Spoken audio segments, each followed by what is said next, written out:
Israel தேசத்துல 2 கடல் இருக்குது. ஒரு கடலுக்கு பேர் சவக்கடல், இன்னொரு கடலுக்கு பேரு யோர்தான் நதி.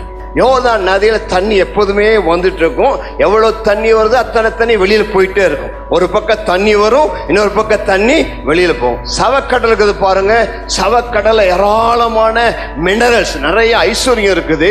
ஆனா அதனுடைய விசேஷம்னா எல்லா தண்ணியும் அதுக்குள்ள வரும், ஒண்ணுமே வெளியில போகாது.